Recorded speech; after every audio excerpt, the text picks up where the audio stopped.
Hall of Fame shit, nigga. Keep it. Come on, get out there. Get out there. Good catch, my boy. 5 Unit Nation, man. Number one, man. Oh my God, run this shit up, man. Let's go home. We found.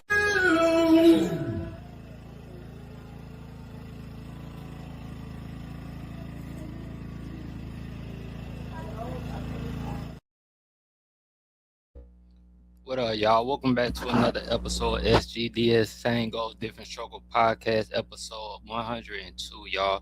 So look, I wasn't supposed to do another episode till Friday or Saturday, like I said on my last video, if y'all checked it out. But I don't know, man. I got hit up about this one, man. Before I get started, if you don't know who I am, I'm Ajay Brown. I talk politics, sports, music,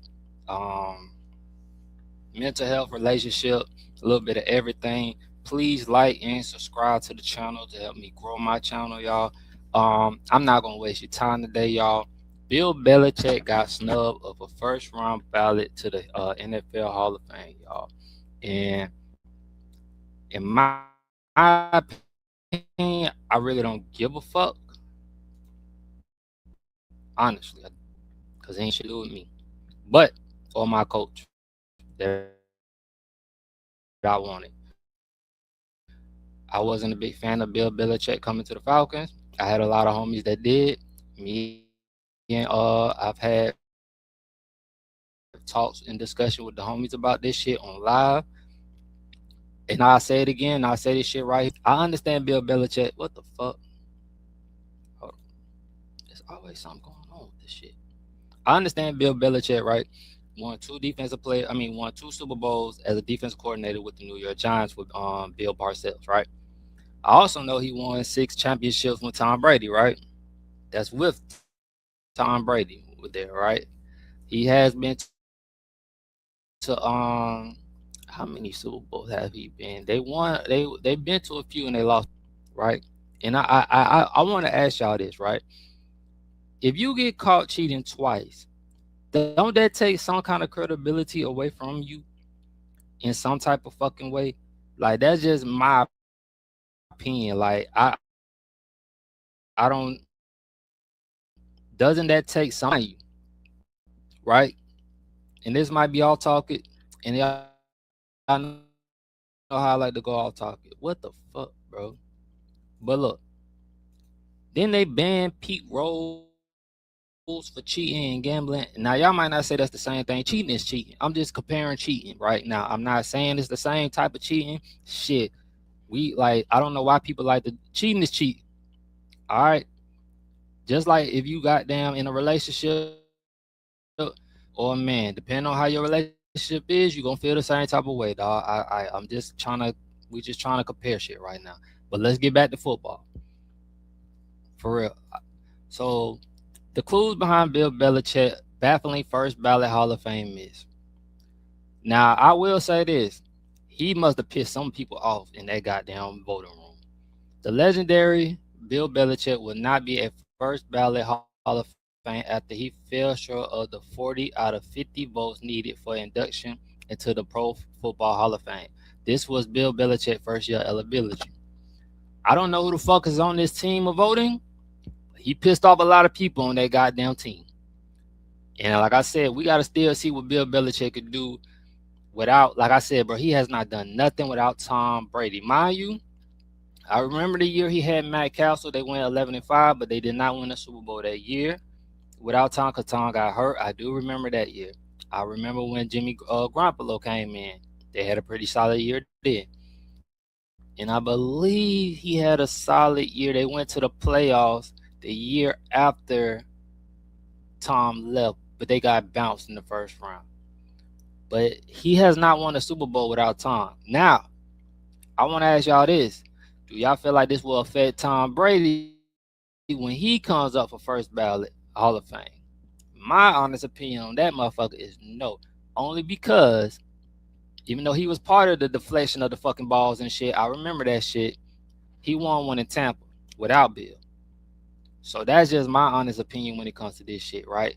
I just feel like with them two cheating, like with you cheating twice, that does something to your credibility on your resume. A lot of people ain't gonna agree. I really don't give a fuck how you feel about that shit on agreeing or not, right? I'm just keeping it 100.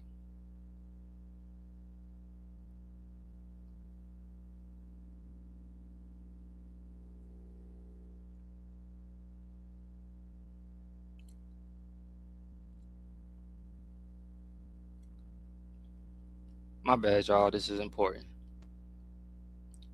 All right, so look, Bill Belichick will make next year class 2027, but there's a special pattern reserved for the first ballot introduction. In any sport, and Belichick legacy will be forever uh dual a, a bitching only so slight and by not receiving that honor.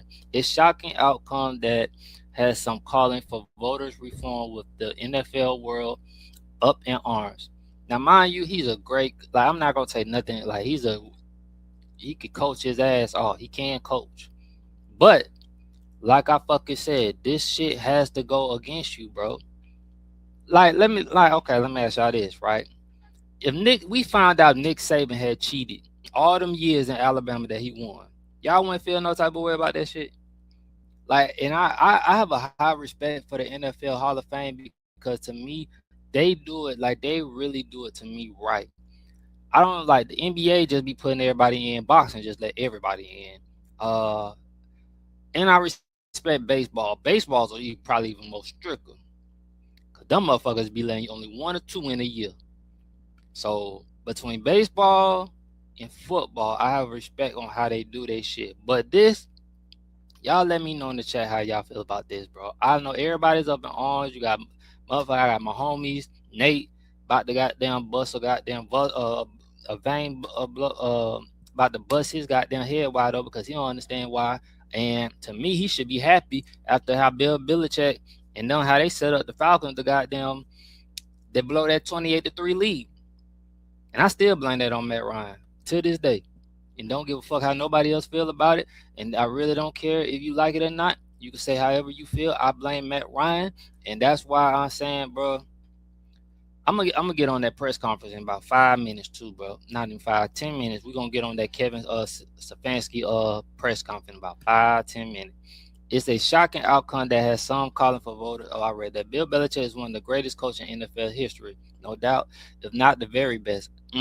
The resume speaks for itself.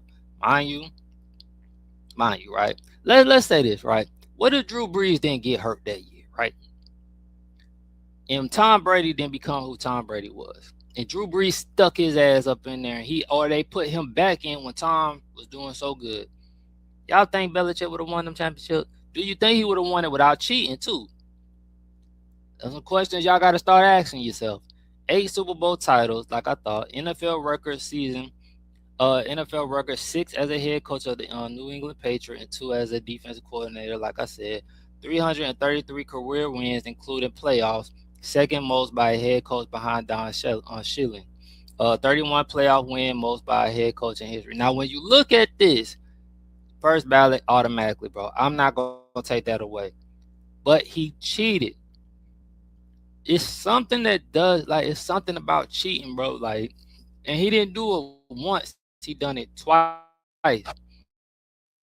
Bill Belichick body of work is the best of any coach in NFL history, better than the 4 other head coaches since 1970 who were enshrined in cantons on the first ballot. All right, so look, you got Vince Lombardi, who's we named it. They named the trophy after. He had 5 titles. Um, but did any of these other coaches get caught cheating? See, that's what I'm saying, bro. Like y'all not saying that. You know what I mean? The regular season wins, undoubtedly. And these are different times. We comparing different times, right? Don Shannon. Now Don also had the best regular. Well, no, I'll take that back. So he had the best regular season record until Bill Belichick and Randy Moss and Tom Brady that year. They just didn't complete the mission. But Don Sheila and Miami Dolphins did. They went 14-0 that year with the Super Bowl title. So I gotta give him that. I gotta give him that. You know what I mean? And he turned Randy Moss' career around. I'm not gonna say that. Like I said, bro, he is a good coach. I just think that cheating is gonna stain your fucking resume, dog. It's just like how we put an Astra versus the COVID shit on the when COVID hit and people won they goddamn titles those years. It's an Astro by that shit. Like it's certain shit in the goddamn that goes against your record, bro. Like I don't know. To me, like if you gotta cheat to win, it's a problem. Then you don't do it just once, you did it twice. Unlike the I know I keep saying that, but I'm trying to get a point through. Unlike those 4 head coaches who had a squeaky clean resume, the sticking point with Belichick per ESPN are the multiple scandals, Skygate and Deflategate, that he was brought it in during his time with the Patriots. Now let me go back to this. If he say he didn't know, nah, he knew. He knew.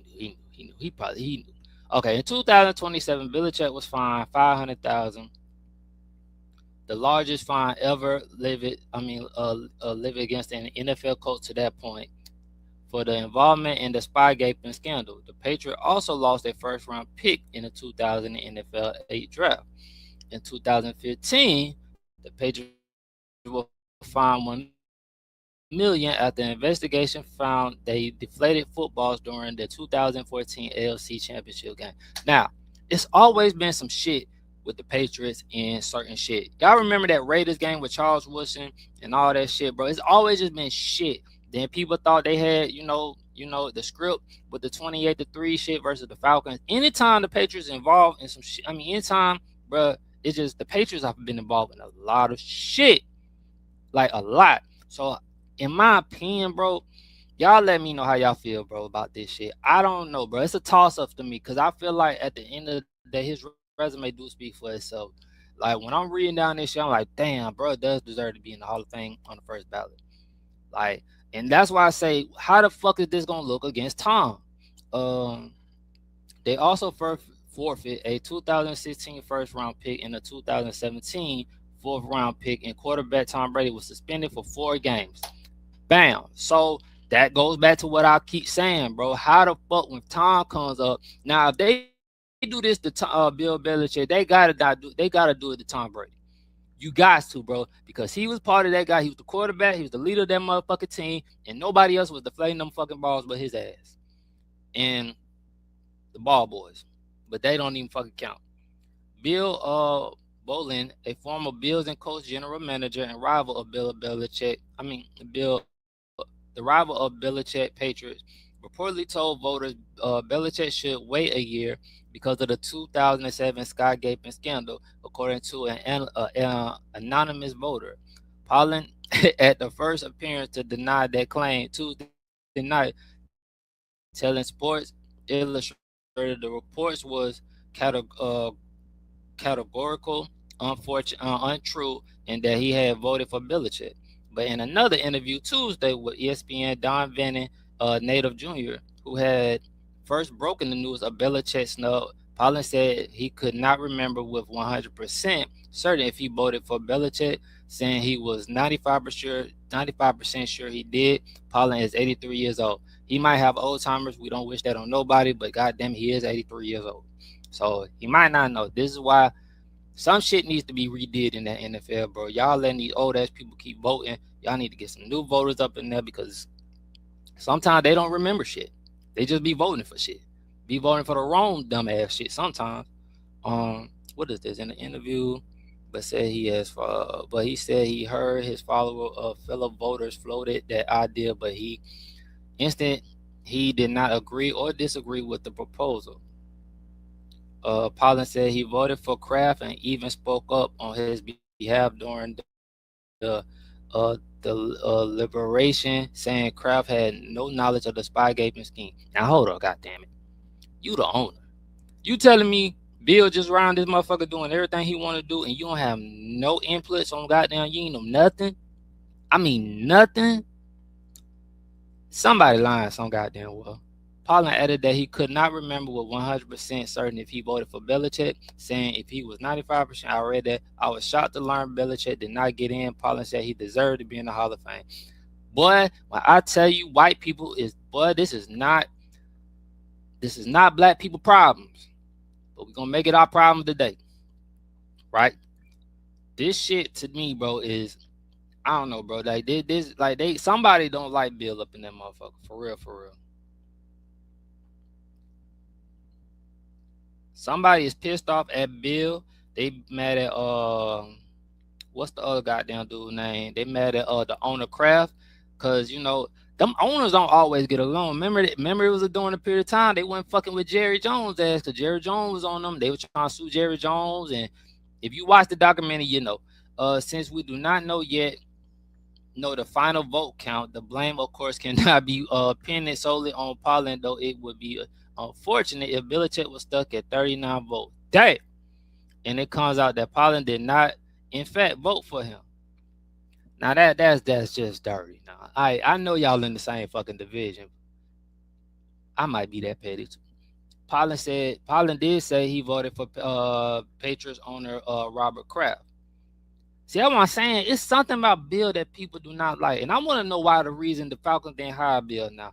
I need to know who in that office said don't hire Bill, because it's a reason that Bill did not get hired back in the NFL. And y'all cannot sit up here and tell me that out of everything, Bill just said, I want to go take my young girl and we're going to go to college and deal with all this bullshit over here in North Carolina. And to me, I got to see how he do in North Carolina this year, because he really didn't do nothing. And after Indiana and how Indiana played and how they got all these no-star players and all this shit going on, Bill, I want to see something from Bill. Y'all talking about he a GOAT and he a good-ass coach and shit like that. I can say the same thing about Deion ass too. I want to see something, bro. That Indiana coach got my mind really looking different. Really looking at people different, bro, because I be telling people, and I used to tell, that's crazy, my homeboy Chris, if you ever seen the Lean On Me part with Mr. Clark and the goddamn little short motherfucker, they was in the what it was that? I think it was in court, and they were just arguing, and they was arguing about the same bullshit. That nigga sent that shit to me, and I was like, bro, that's us all day long, bro, and that really is, man. I miss my nigga CJ, bro. I don't know, I gotta get my nigga back on so just we can just kick shit, but like for real, man, this shit right here just got me in a puzzle, bro. Because I promise you, if Bill was black, and I ain't trying to make this a race thing, but if he was black and his resume was like this, and they stubbed him, I'd be like, you know what? We used to it. They do this shit to us all the fucking time. I'm used to it right now. But white on white crime shocks me some days. It just really, really shocks me. Because somebody in that motherfucker do not like Bill, bro. They did not want this shit nigga to have this shit. And I don't know why. I don't know if he got down. They mad because he got a young bitch. I do not know why. But this shit needs to go. Somebody needs to goddamn pull everybody to the office. And I need some answers. We need to find out what the fuck going on. Stephen A. Smith, where you at, bro? I know you got some insight. All y'all motherfuckers who goddamn be just on y'all little phones and shit. Where the Blackberries at? I need motherfuckers to come back and let me know what the fuck really going on, because I just cannot believe this shit. Damn. Besides that, where's my nigga Q at? Rest in peace to my brother Q, because this would have been some funny shit between me and him, bro. Y'all talking about hilarious, because we used to talk about Bill all the fucking time. But this shit would have been undoubtable. Besides that, we know that Belichick's legacy was not helped by the breakup with Tom Brady in 2020. See what I said? Brady, of course, won his 7th Super Bowl in the first season. And this is my first time reading this shit, y'all. I'm just repeating. I'm just saying how the fuck I feel. But apparently somebody feel the same way with me. If I could if I could do this shit a little bit better, I would become a journalist.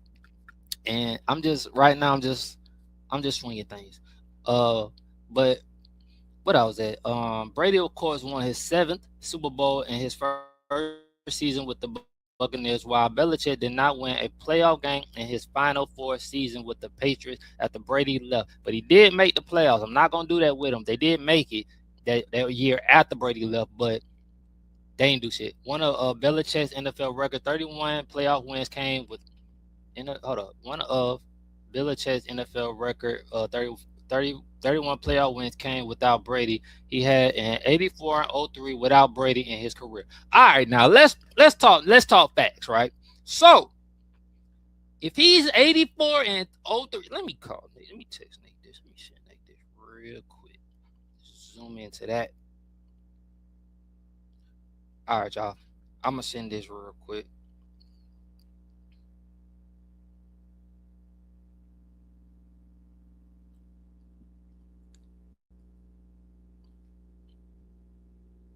All right, y'all, my bad. So that's my point, right? How good was he? We're not even talking about him being a defense coordinator because, like we said before, some people are just good at being coordinators.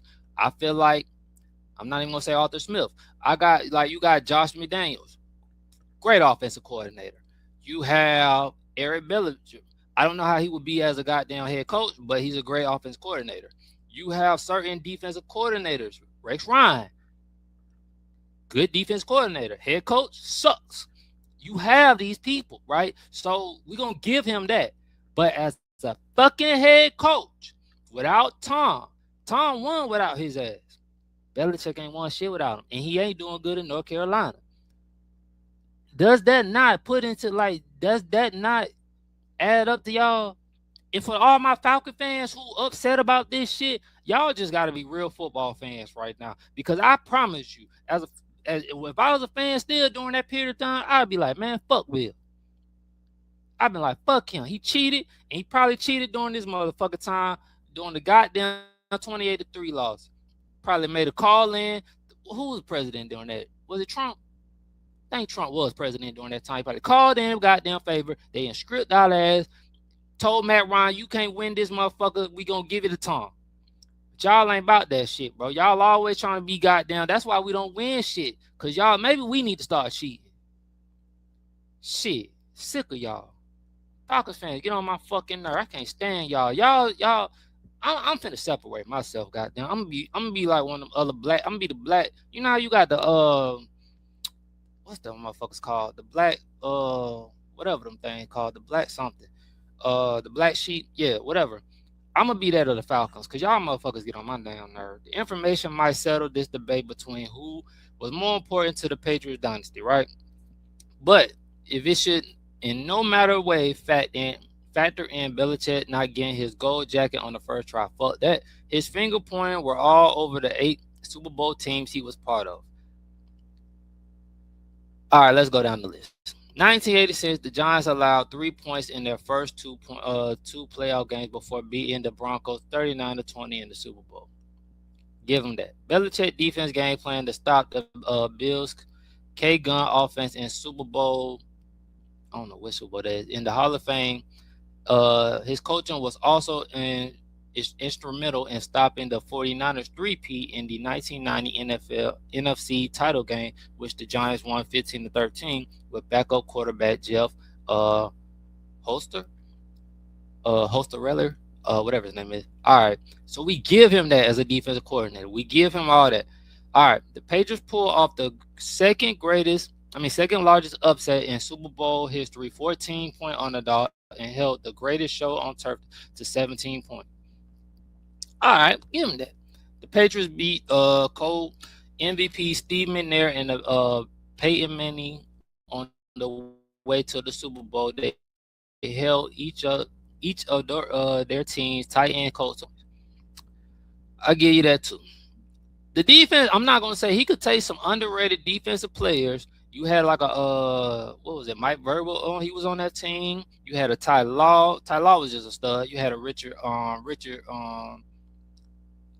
was it the dude from Georgia, the defensive end? I know them Georgia fans gonna kill me. I don't want to say it wasn't Richard Sherman. It was Richard something. But you had him. You had some players on them team. Now then, a little later on, he ended up getting Rodney Harrison. He got Vince Wilfork. Who the fuck is this? He got Vince Wilfork. Like he had, and then he got Randy Moss on offense to pair with Tom. Then he would get like, and then you got a Wes Welker. You got a Deion Branch. Don't forget Troy Brown. They had Troy Brown as on offense and fucking defense. Y'all want to talk two-way? Troy Brown was back there playing both ways, y'all. So we gotta I give him that. He could scout some players, right? How he would take players that I feel like wouldn't have been great starters or great players on other teams, maybe, and make them great players. So I will give him that credit, right?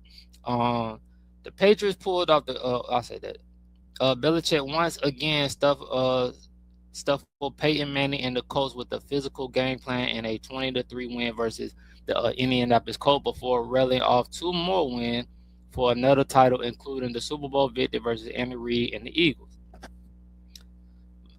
2024, Malcolm Butler goal line interception is one of the most stunning plays in NFL history. Now let's get something straight on that. That was just a stupid ass call by Pete Carroll. Like I want to get that straight. That was just a stupid ass fucking call by Pete Carroll because you had Marshawn Lynch and you should have just gave Beast Mode the ball. So that was just a stupid ass call because if they gave Beast Mode the ball, he won that 2024. You could take that motherfucker off. Just saying. In a testament to Bill Belichick, next man up, Montrell Butler was an undrafted rookie from West Alabama. Like I said, he could take players that you wouldn't think was great and make them great. I give him that. The Patriots pulled off the largest comeback win in Super Bowl. Let me underline this for my Falcons fan. Do you see this shit? I need y'all to understand this. Somebody made a call. Because ain't no motherfucking way you supposed to goddamn lose this game. Somebody, he ain't that great of a motherfucking coach for somebody to come back 28-3. That shit, I wasn't even a fucking fan. That shit hurt me still. Because, like, even though I won, I'm not going to talk about what I won that night off that, but I won. And at the end of the fucking day, somebody made a call into that. Somebody this shit did not add up to me at all, how the fuck you lose. And when I say niggas, oh my God, but when I say if I could go back in time and just really replay of how niggas was looking, but the city was on one. I had left home and went to Shorty house, and I was on her way to her, and she was about to win the bet, and she hit me up like, oh shit, they coming back. I'm like, shit, don't fucking goddamn play with my emotions. And boy, by the time I got to her house, that shit said the Patriots won, nigga. I was talking so much shit. Oh my God, niggas, you talking about hurt?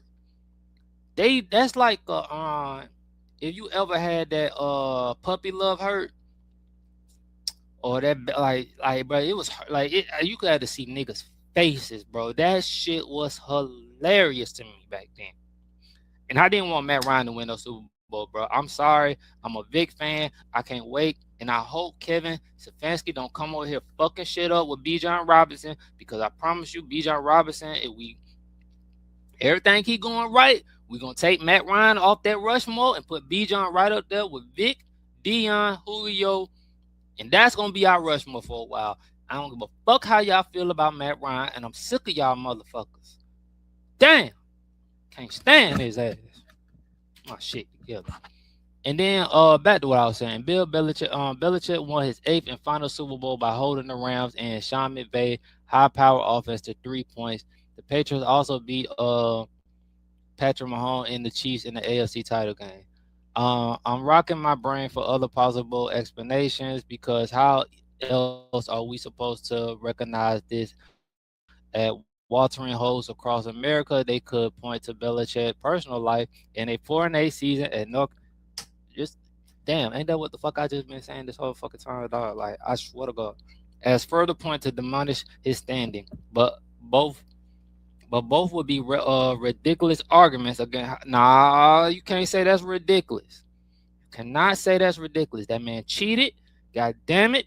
If he cheated and he cheated twice, how many other times did he cheat and just didn't get caught? Mind you, all them motherfuckers might be cheating, but he got caught. And that takes away from all the rest of these great goddamn coaches. It takes away from all the shit, all the time away they had from their wives and their kids and all the hard work they put into this shit. And y'all not gonna sit up here and do this shit to them, bro. I'm taking a stand, and I'm sick of y'all motherfuckers. I'm sick of this internet shit. I'm just sick of y'all motherfuckers, dog. I can't stand y'all. Man, let me get the fuck off this shit.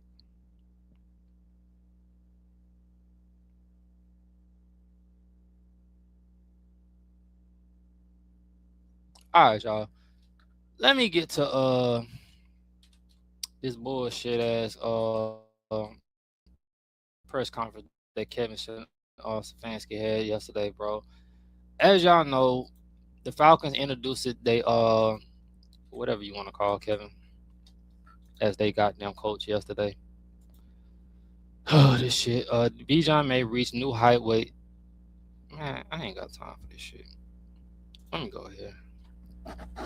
I hope he do though. I hope Bijan can reach new heights with him. I just don't see it. I don't want to be negative, but I don't like him. And to test, I mean, everybody say, well, damn, AJ, you don't like too many of nobody. I mean, hey, I told y'all I didn't like who I told y'all I didn't like. When it came to our quarterbacks, I didn't like Marcus Madonna. You see how that turned out? He quit on us. Told you I ain't like Desmond Riddler. See how that shit worked out. All right, y'all. I'm going to play a good minute of this shit for y'all if it plays. Thank you There you go. for everyone coming out today. We're excited to be here. Before we get started, I just want to say a big thank you to our search committee and everybody on it. Damn, what is going on with my internet? Last couple of weeks, these guys and women have been working tirelessly to vet and to set up interviews and conduct the interviews. They've done an amazing job. We're still going. Bro, this shit keep doing this. I'm going to stop it. At it on the GM front. But a big thank you to everybody for their effort and their dedication and attention to detail. A little bit of an update on the general manager position. We've completed a number of interviews up until this point. We're excited about the process. We're excited about the progress, and we've got some in-person interviews coming up in the near future. So that's where we stand on that. Now to why we're here. When we set out on this search process, the committee, talked a lot about what is the vision for our organization moving forward. What is the football going to look like? And one of the things we said, not one. Bro, what the fuck? One of the things, but the main thing was we wanted a detailed, tough, physical football team. On offense, we want an offense, the ability to run the football. That is going to be explosive with the pass game off of the run. On defense, we're going to stop the run. We're going to be physical against the run. In the pass game, we're going to affect the quarterback physically, and we're going to affect him mentally as well, with disguise, with the way that we play coverage. And then on special teams, we were looking for a unit that was incredibly detailed, that plays with great effort and strain.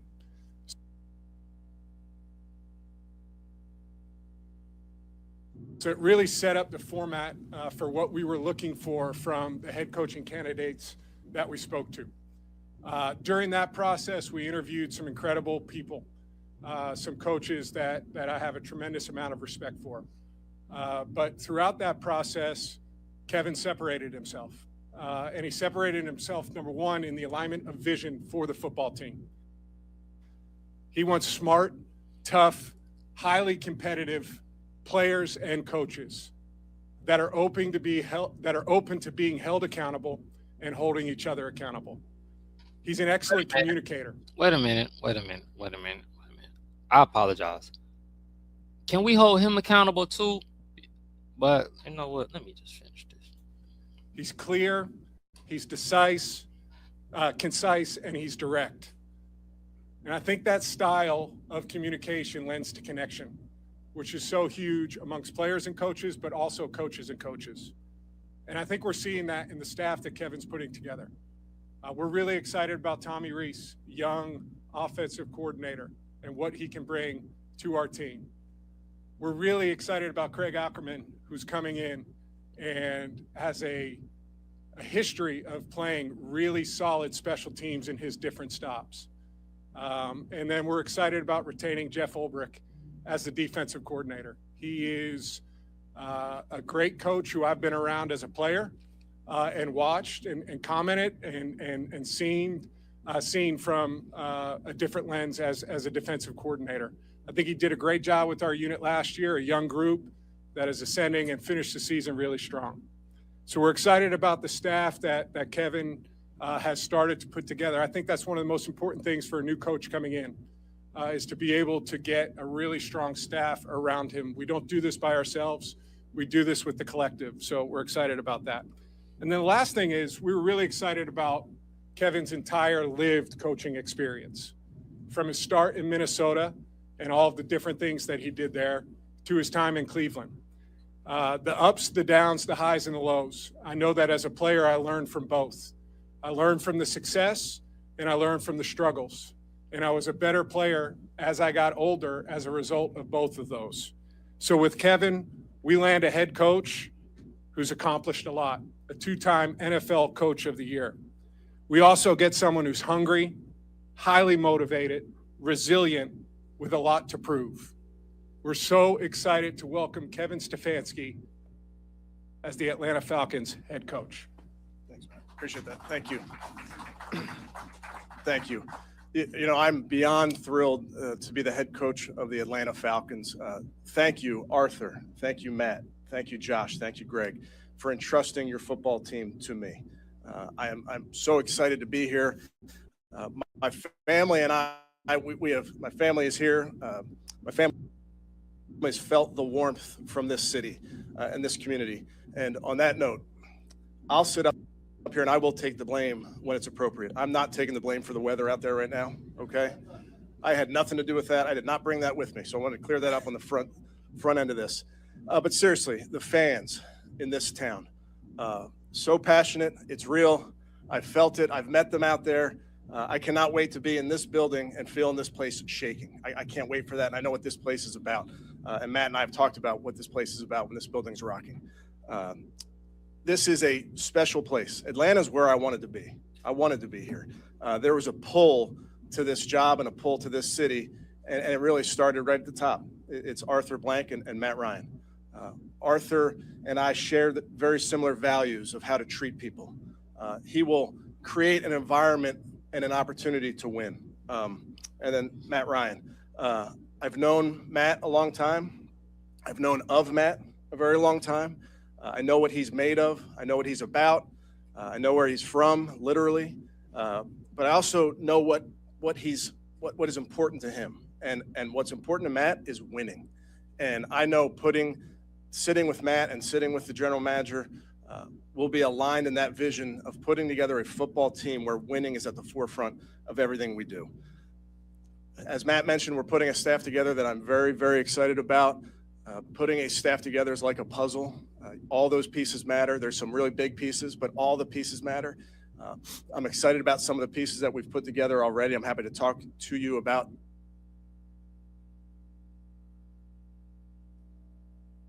those coaches today that I'm very excited about. But every role, every job on a coaching staff matters because it's our job to develop our football players. The easy thing is to talk about it. Whoa. Pause. God damn, pause. He had 2 rookie quarterbacks, and how did that development go? You know what? We just gonna keep on. I got at least 5-10 more minutes of this, then I'm getting the fuck on, bro, because y'all gonna, man, look. It's very, very easy to sit up here and talk about it. We will be about that work. We will put in the work, and it's going to be hard work. We'll put in the work to being a smart football team, to playing a smart brand of football. We will earn that toughness. I believe that physicality and playing this style of football is earned, and we will earn that. I cannot wait until April 7th. That's when we start the offseason.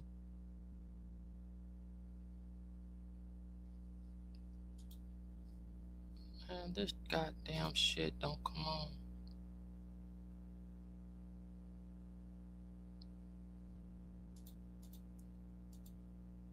I'm about to stop this shit, y'all, because this shit pissing me off my damn self. don't like this shit.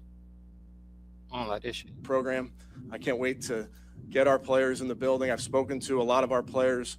There's still phone calls I need to make. I'm getting through it, but having talked to our guys, I can't tell you how excited I am to. But that shit got one more time. I'm gonna go to where the fuck I was trying to go to. Come on, thing.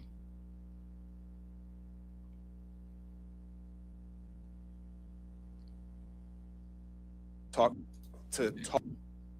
and to coach this roster, how talented some of these young players are.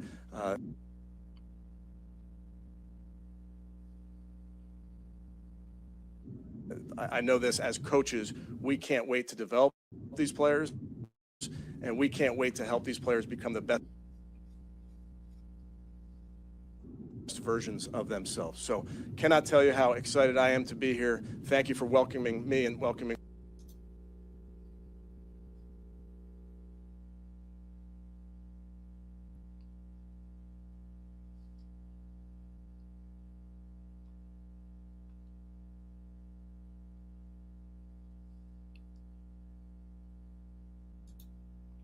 All right, y'all. I'm about to stop this shit. I'm sorry, man. This shit, I don't know why I keep doing this.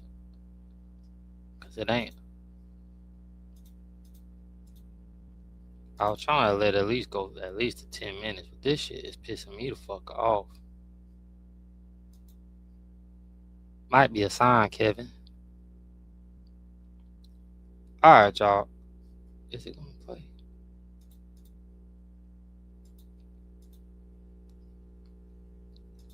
All right, y'all. So look, I'm gonna go to the news on the Atlanta Falcons page because we did keep our defensive line coach. So Tom Rees is calling plays. I don't know how y'all feel about this shit. I don't even know how I feel about this shit. He called plays last year for Colorado. I mean for Cleveland. I guess we're gonna see how it goes. I really don't know much about him. I know he played at Notre Dame. He was one of the quarterbacks in Notre Dame. I'm not trustworthy of this, but we're going to give it a shot. On Tuesday, during his introduction press conference as the Atlanta Falcons head coach, Stanfanski announced Reed will call plays this year as the offensive coordinator. That's a step up that I'm very, very comfortable with. It's the same step up that the step up the two operated under last season with the Cleveland Browns. Mind you, they couldn't even get the motherfucker players in the quarterback with the right wristband of the play calls. Just wanted to mention that shit. We ain't gonna say nothing. New year, new thing. Stefanski became the Browns head coach in I'm not reading that shit. In 2020 and maintained play calling duties until 2024. Come week 8 of the later year, though, he transferred that responsibility to offensive coordinator Ken Dorsey. Now, Ken Dorsey was a good offensive coordinator. Those 9 games last season were Reed's first as an NFL play caller. However, he's no stranger to task. Reed called plays in the NCAA for 5 years and changed prior to joining the Browns in 2024 as the tight end coach and pass game specialist. Reed made his play calling debut in 2019 for the University of Notre Dame. He was the Fighting Irish quarterback coach, but gained the responsibility after former offensive coordinator Chip Long part ways from the program after the regular season. Rees called Notre Dame 33-9 win against Iowa State University in the Camping World Bowl. After that, Rees became Notre Dame offensive coordinator and continued calling plays from 2020 to 2022. He moved to the University of Alabama in 2023 and did the same. Reed did well at both stops. Notre Dame averaged more than 30 points per game each year and made the 2020 college football playoffs. Alabama averaged 34 points per game and made the 2023 college football playoffs. College football is different than the NFL, but he has had success. The recent history was why Reed was nervous when Stefanski handed him the Reed last year, despite the task coming at a higher level. Look, you learn every time you call a play, right? Reed said at the time. I started calling plays the last game of the season in 2019. I had a handful of years there, and they roll calling them, called them in big games, called them in games people didn't watch.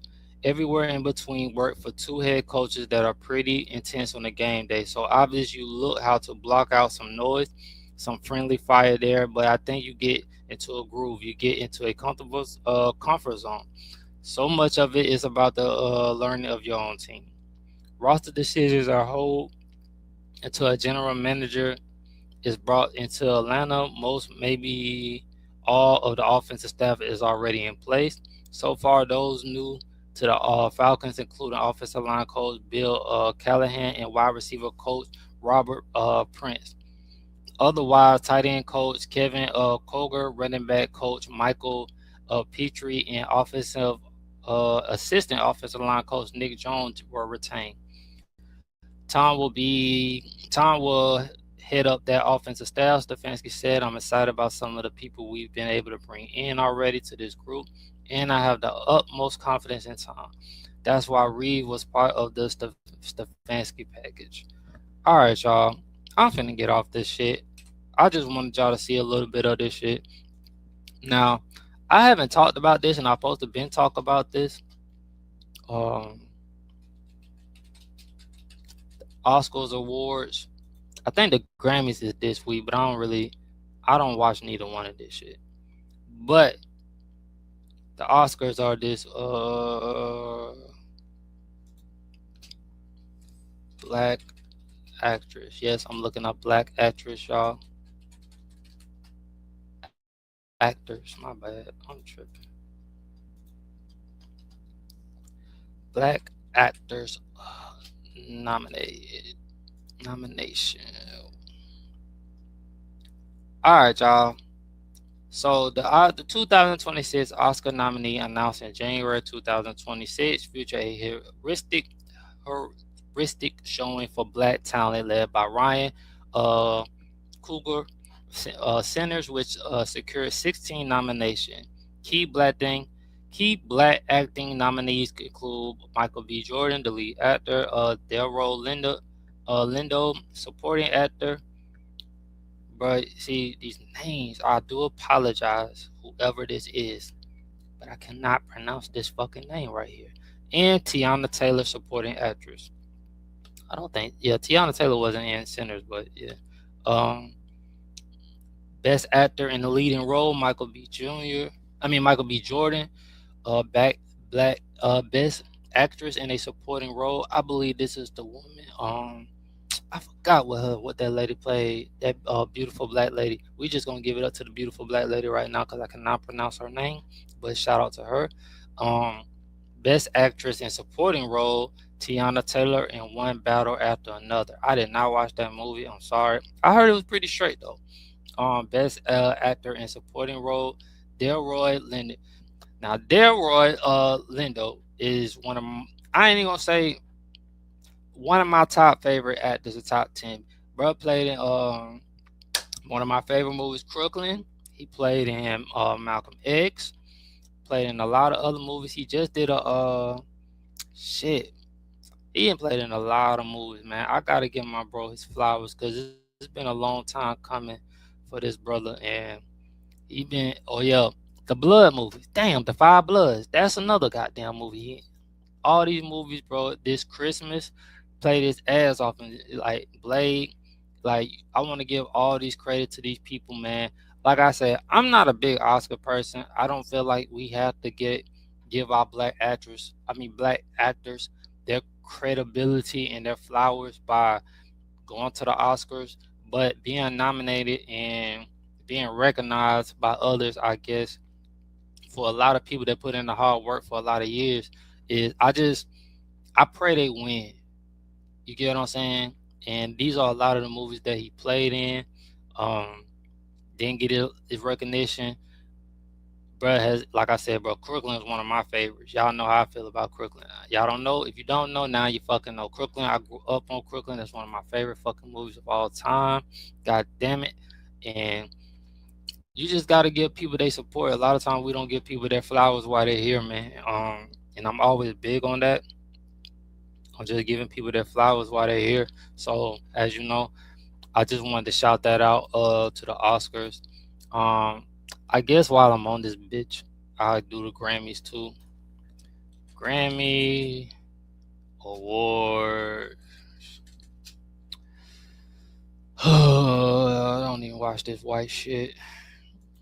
Cause I just don't give a fuck about this shit. I barely watch the BET Awards. Alright, y'all. So look, album of the year. Alright, so look, I haven't the clips had a good I didn't even listen to the whole clips, but I heard that was good. Justin Bieber had a pretty straight album too now. I ain't gonna diss on Justin Bieber. Y'all ain't gonna just shit on Justin Bieber. Justin Bieber had a pretty straight album.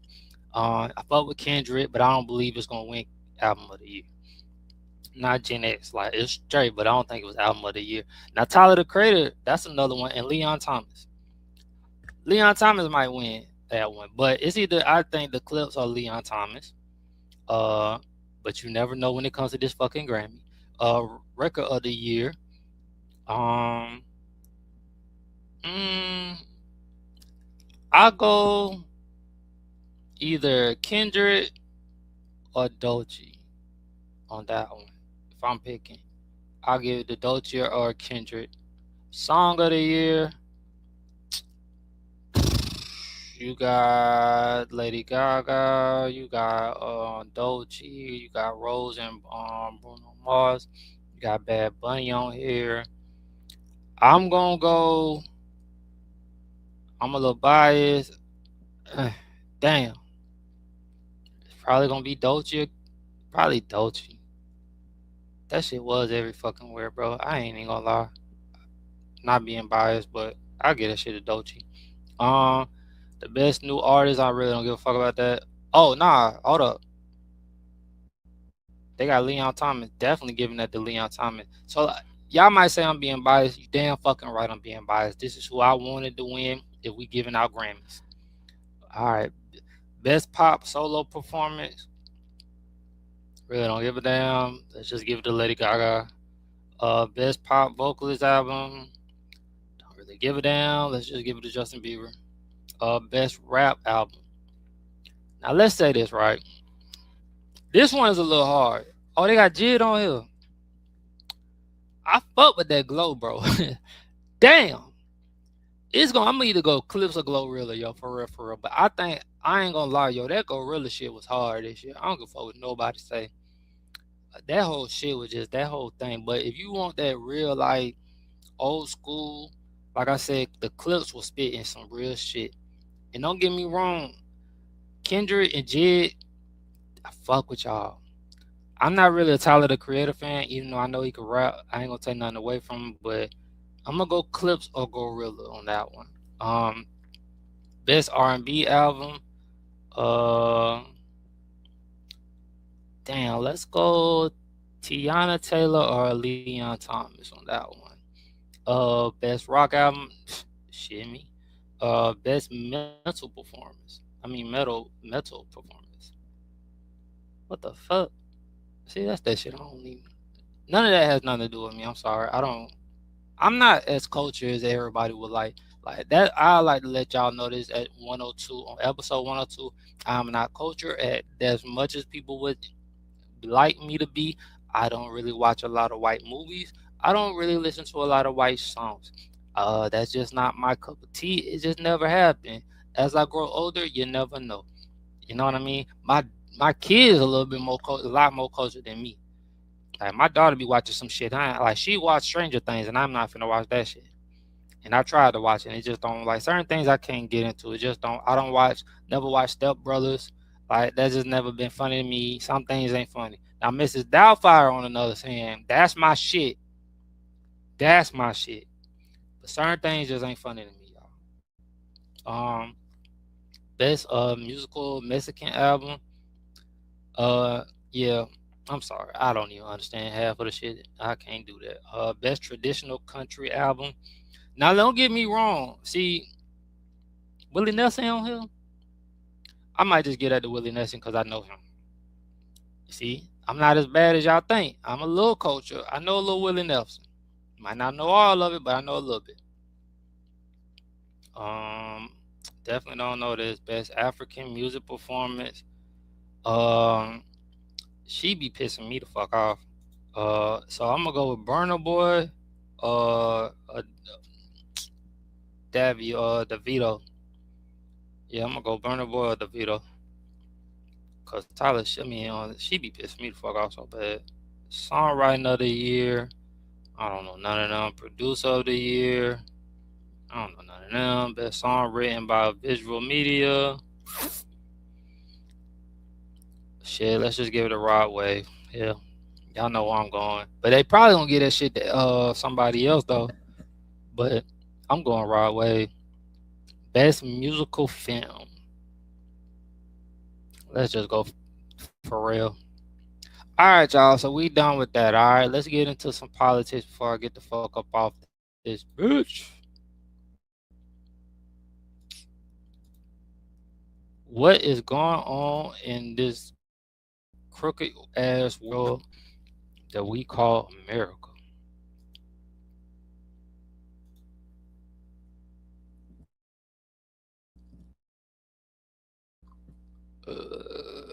Fuck.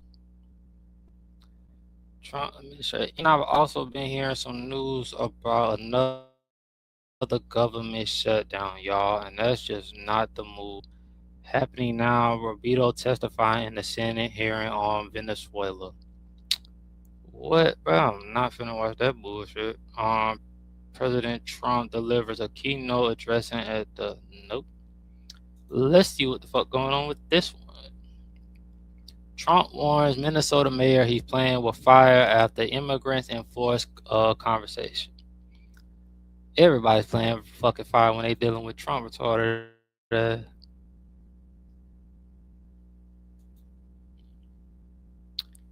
And if y'all don't know, man, y'all gotta go read that book I told you about. Go watch my last episode and go read that book, bro. Like, let's see what this shit hitting on. Hopefully this shit acts right, cause I don't know what the fuck going on with my internet, bro, but they acting like they got the dial-up system.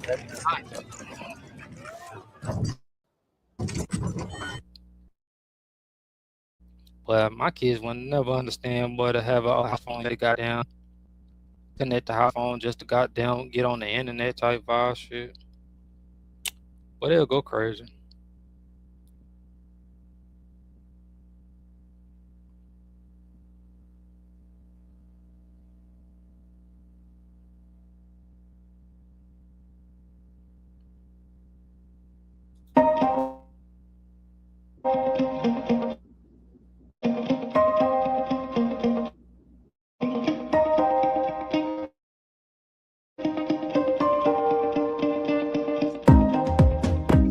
I be trying to find good educational, not even education, just find shit that be going on the news. Cause a lot of time, I ain't gonna lie, they been blocked, so they blocked some shit. They ain't blocked everything on goddamn Facebook. I mean on Instagram. So now we gonna have to really go deep in searching for shit.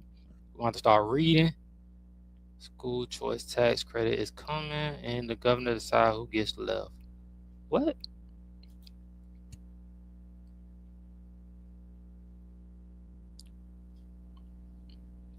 The Democrat governor blocked school choice. This is not right. Answer. Right. Let me see what the fuck going on in here.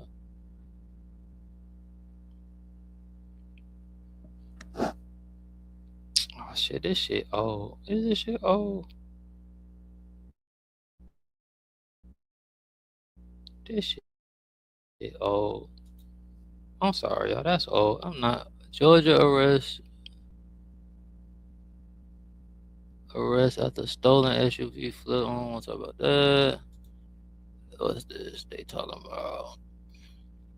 Jesse Water. Democrats are scared of their base. That makes a lot of sense.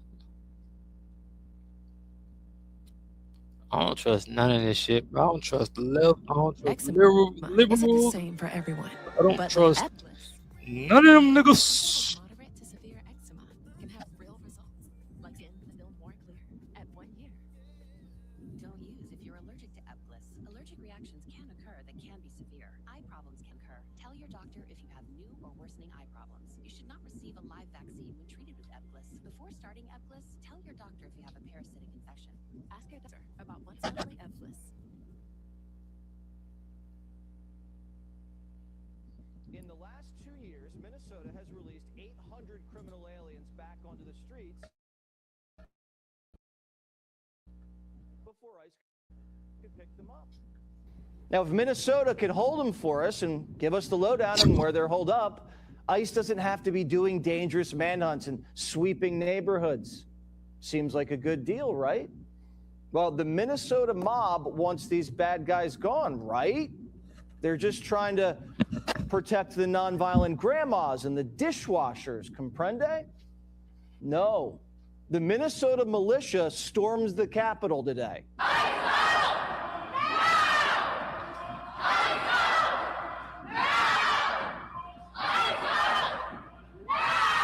Justice delayed is justice denied. Justice delayed is justice denied. And they could shoot and murder him. Any one of us could be the next name. Walls is under siege for helping Trump target only the criminals. They always say we have to focus on the worst first. That's a lie. They want the worst to stay. The city council, they want ICE out.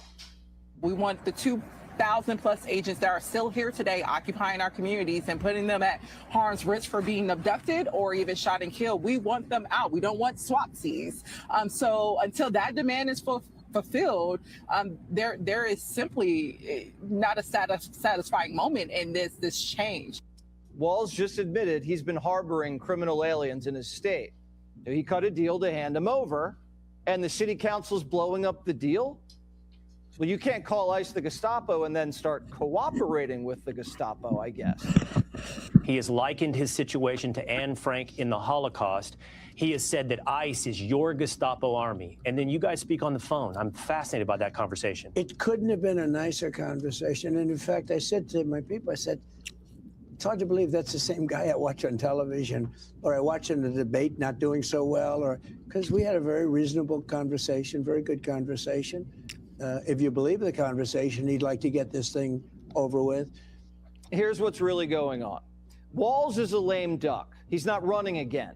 And the Justice Department is showering him with subpoenas over Somali fraud. And his staff was caught in a cover-up. So he's trying to throw Trump a bone with ICE. All right, we'll hand over the bad guys if you go easy on me with the fraud. I'll even give you Omar. Just take it easy on me. Now, Walls doesn't have any money for lawyers. He's broke. Once he's out of office, he might have to pay out of pocket to defend himself. Trump's also asking Minnesota for its voter rolls. That's touchy. Walls is under a lot of pressure to hand a lot of stuff over, or else he could be spending his retirement in court. But Bearded Pete doesn't want to see peace in the streets. Anyone running for president has to fight Trump till the bell rings. Hi, it's Pete. And for the millions of Americans who have been making your voice heard, I want to recognize just how much impact that's had. Even just in the last few hours, we have seen some of the strongest proof yet that you are not powerless. All of this is showing that political pressure works. Congressman Ro Khanna from California, who thinks he's running for president, flew to Minneapolis for a photo op. And when he met the mob, he almost wet himself. These cameras. I'm not here for y'all. There's two ways you're gonna play this game, pimp. We were nice. His brother was a nurse. Now they're willing to kill our nurses. So when you go back to Capitol Hill, tell them I said it. If they bring their asses here, with us, it's gonna get worse. Democrats running for president are so scared of their base, they're getting put on a leash, and they're not even house trained. The governor from Kentucky, also running for president, says ICE needs permission to visit his state. And they need a warrant every time they want to arrest an illegal. Well, the first thing we have to do is demand that they pull these officers out of all of our cities and that they fully retrain every single one of them. The idea that they have a memo that says they can just barge into someone's house without a real warrant is I mean, I guess they missed the day they taught law in law school. We have to get a warrant from a judge every time we arrest an illegal? Biden let 20 million illegals in. We need 20 million warrants? First of all, that's not the law. Second of all, you think these liberal judges are signing off on warrants for migrants? Judges are helping sneak illegals out of the courtroom before ICE can nab them. Obama deported 3 million migrants. He didn't have to get warrants. If you needed a warrant for every time you arrested a migrant, they could just stay inside their apartment all day and collect welfare. Democrats are saying they can raid the president's house, but not Jose's. Senator Van Hollen believes that illegals can move into Maryland, but ICE can't follow them there. We need to make sure, in my view, that mayors and governors of states provide consent before ICE or Border Patrol come into their cities and states in these big numbers. ICE, the number of people in ICE now, it's bigger than the armies of many countries. Democrats believe that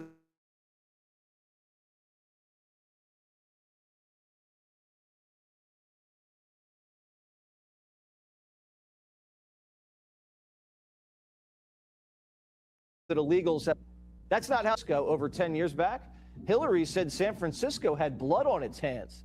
Any city should listen to the Department of Homeland Security, which, as I understand it, urged them to deport this man again after he got out of prison another time. You know, here's a case where we've deported. He ends back up in our country. And I think the city made a mistake. The city made a mistake not to deport someone that the federal government strongly felt should be deported. How did we go from crooked to Crockett? I know that slave patrols were some sort of military-like-ish policing force that was going out and grabbing and disappearing people based upon their skin color. People were having to walk around and show their papers. Yeah, that is what it looks like. That's what it looks like to me. All right, y'all. I got one more video left in me. Let me see what else going on. Then I'm up out of here.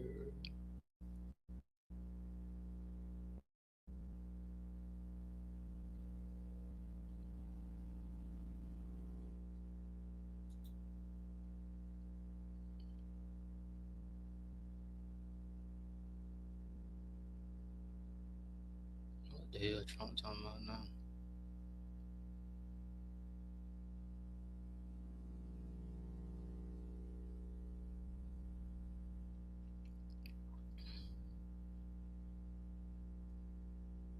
Kick off the new year in a new Subaru. You'll find yours at Subaru of Kennesaw on Barrett Parkway. Take home a new 2026 Subaru Forester and take advantage of 1.9% financing for 36 months. And we'll maintain the love with complimentary maintenance included. Shop us online for more great offers and kick off the new year in a new Subaru. Subaru of Kennesaw. Anywhere starts here on Barrett Parkway and online at SubaruofKennesaw.com.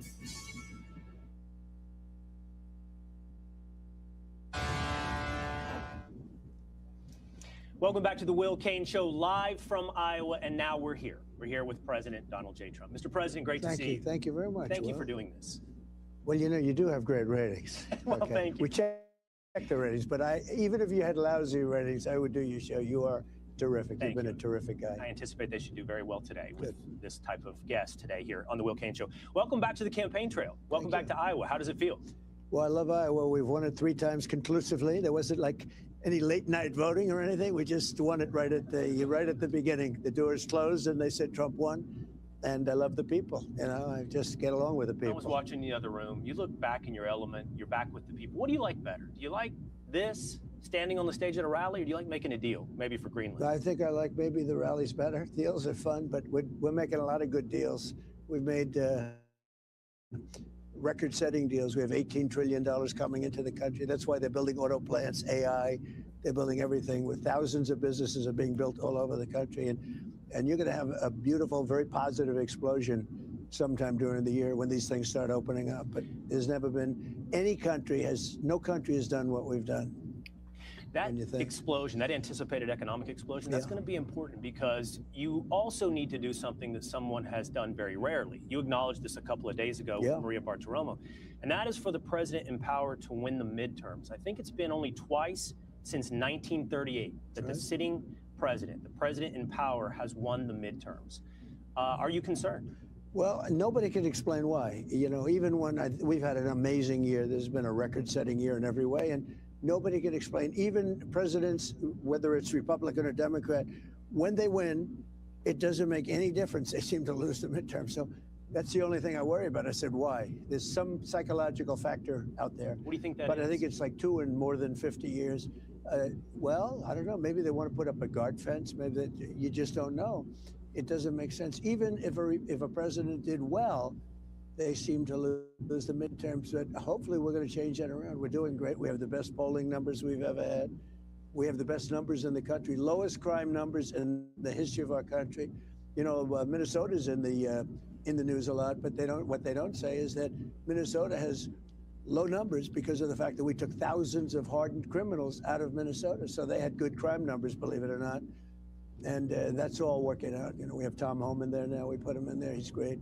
And they met with the governor, the mayor, everybody else, and we're going to de-escalate a little bit. But I will tell you, you look at the numbers, they're doing better than they've done in many years because we took thousands of criminals out of Minnesota.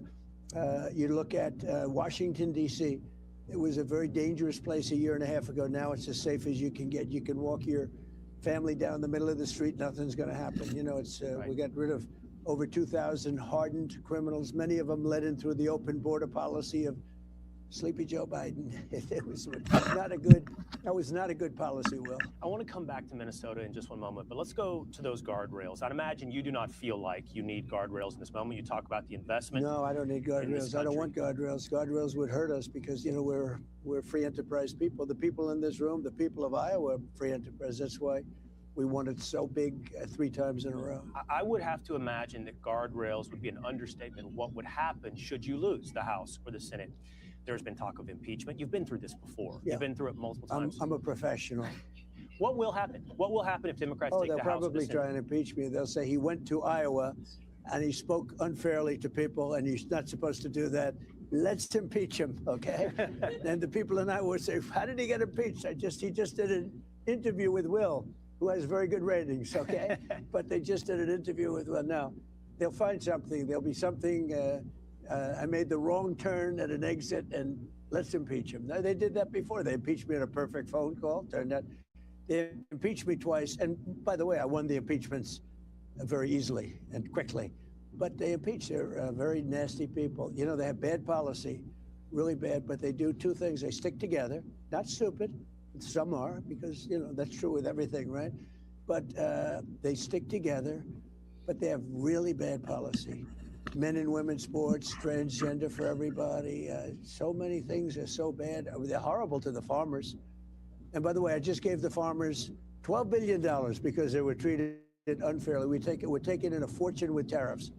And I wrote them a little check about 2 weeks ago for $12 billion. Anybody in this room get any of it yet? Yes, yeah, a lot of people.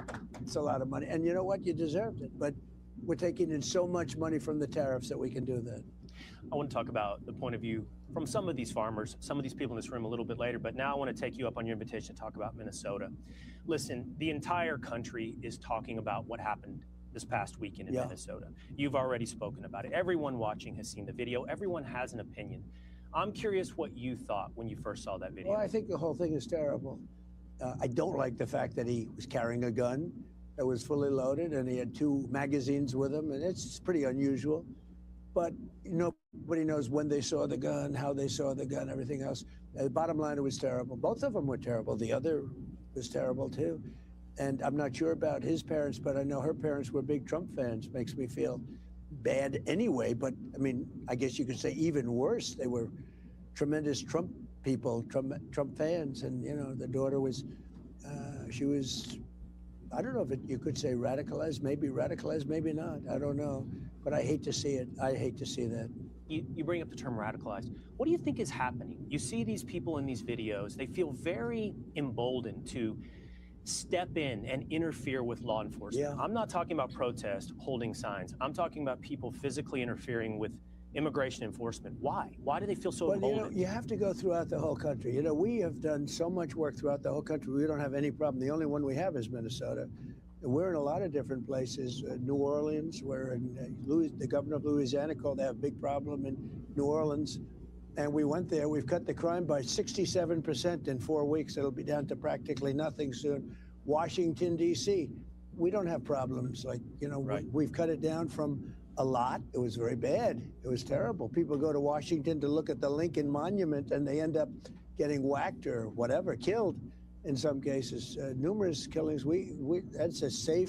That's a beautiful, safe place now. Memphis, Tennessee, one of the worst in the whole country. And now it's got very little crime. But it's gone very differently in Minneapolis. Well, it has. It's the only place. And now the message is out that Tom Homan is in. Yeah. Commander Bovino is supposedly leaving Minneapolis along with some CBP agents. Is this a pullback? I don't think it's a pullback. It's a little bit of a change. Everybody in this room that has a business, you make little changes. Bovino is very good, but he's a pretty out there kind of a guy. And in some cases, that's good. Maybe it wasn't good here.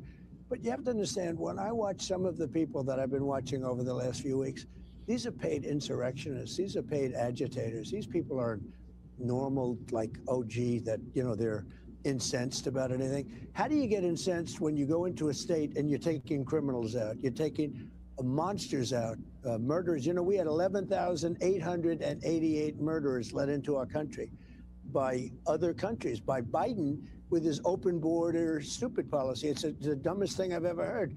You talk about bad policy.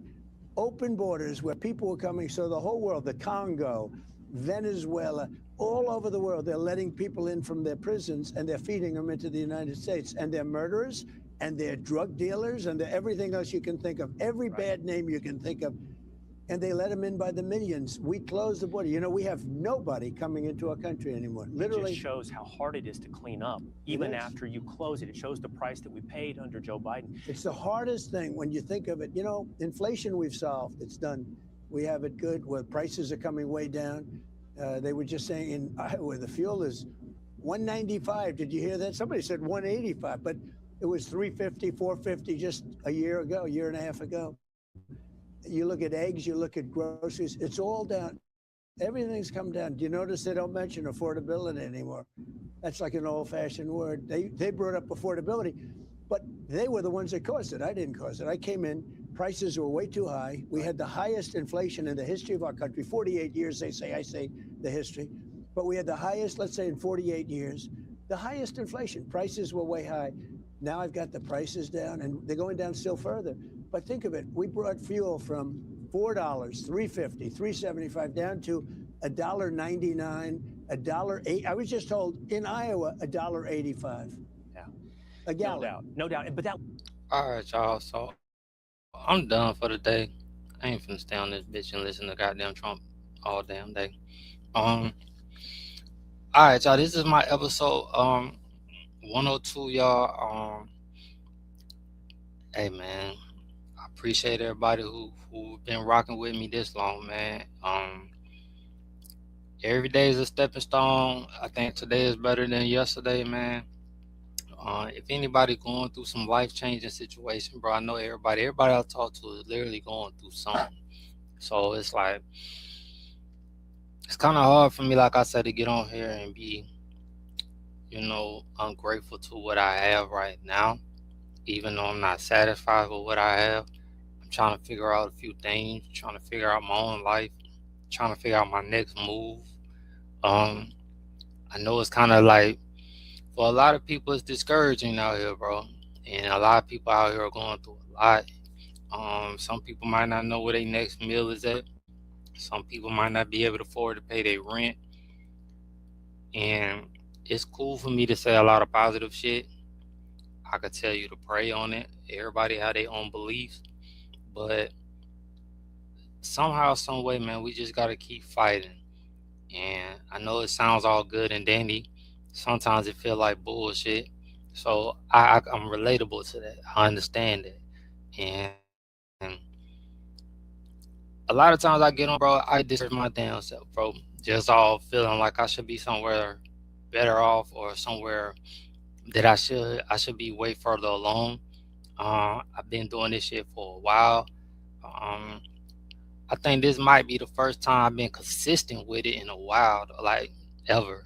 So maybe I'm just on my own path. We all on our own journey. We all on our own path. We can't really compare ourselves to nobody.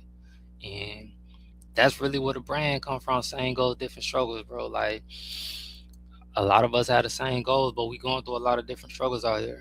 And everybody ain't going through the same type of struggle. Some of us is worse than others, some of us are not. But I just say, man, especially if you got kids, man, just try to stay positive, try to teach them right from wrong, and keep pushing, man, because you never know what tomorrow might bring. Yo, tomorrow's a different day for us, man. This is episode 102 of Same Goes Different Struggle podcast, man. I appreciate it, all of y'all. Rest in peace to my brother Q. I'm out, y'all.